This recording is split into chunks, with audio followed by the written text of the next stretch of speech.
आज हम डिस्कस करेंगे 11th क्लास की first poem a photograph written by Shirley Toulson.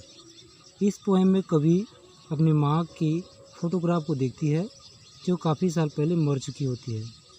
Photo देखकर कवि खुश होती है क्योंकि फ़ोटो को देखकर कवि की माँ भी खुश हुआ करती थी। फिर कभी कभी कवि उदास भी हो जाती है क्योंकि उसकी माँ काफ़ी साल पहले मर चुकी होती है। को देखते हैं। The cardboard show me how it was. यहाँ कार्डबोर्ड मतलब क्या होता है? फ़ोटो होता है। यहाँ कवि कहते हैं कि the cardboard show me how it was. Photo मुझे दिखाती है कि वह कैसा था। When the two girl cousin went paddling. Went paddling मतलब क्या होता है? कम पानी पर थपथपाते हुए चलना। जब दो कजिन लड़कियाँ समुद्र के किनारे बीच पर खुले पर गई थी। Each one holding one my mother's hand. और दोनों लड़कियां मेरी माँ के हाथों को पकड़े हुए थे। And she the big girl some 12 years or so. और वह मतलब मेरी माँ जो तीनों में सबसे बड़ी थी।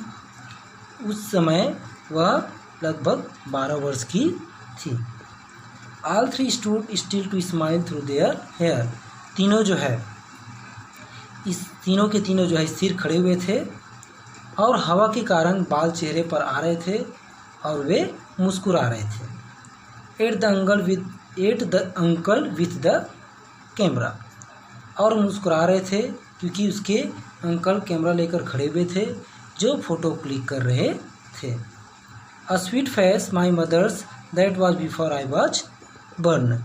एक स्वीट फेस था मेरी माँ का जो मेरे जन्म के पहले का था। Before I was burn.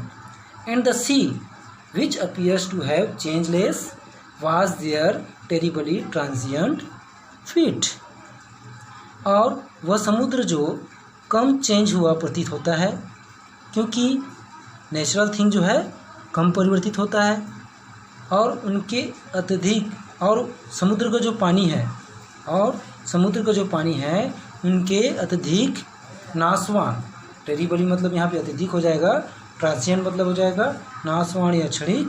ठीक है, तो ऐसा लगता था समुद्र का पानी जो है उनके अत्यधिक क्षणिक या नाशवान पैरों को धो रहा है। सेकंड स्टेंजा को देखते हैं। सम 20-30 years लेटर। लगभग 20-30 साल बाद। और फोटो कब खींची गई थी? 12 साल की उम्र में। She would laugh at the snapshot. वह मतलब मेरी माँ जो है उस फोटो पर, स्नैपशॉट मतलब क्या होता है? यहाँ पे फोटोग्राफ होता है।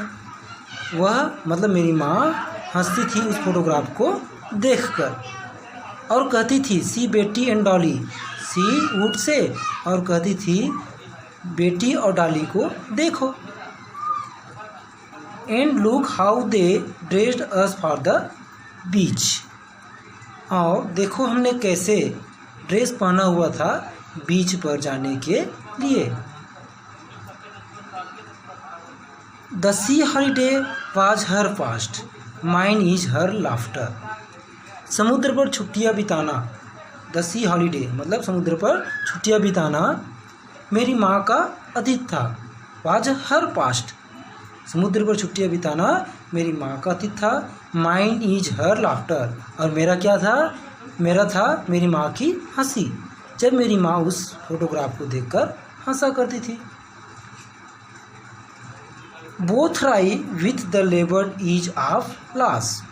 हम दोनों ही अपने अपने नुकसान को आसान तरीके से सहने का कष्ट उठा रहे थे।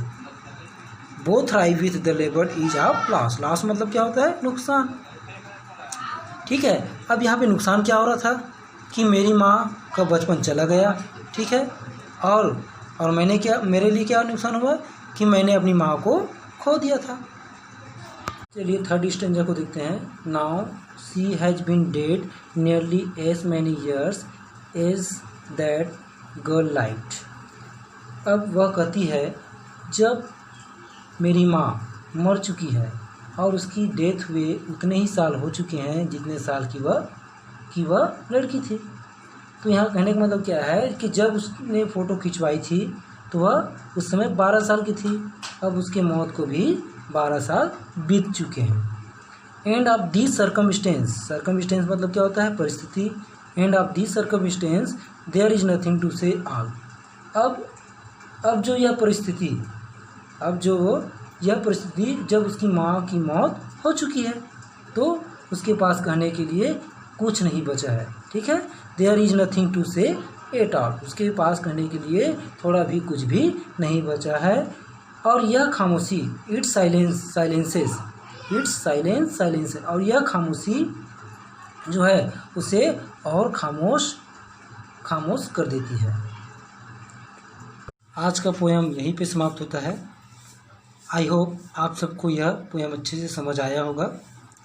अंत में बस इतना ही कहूँगा, please don't forget to subscribe this channel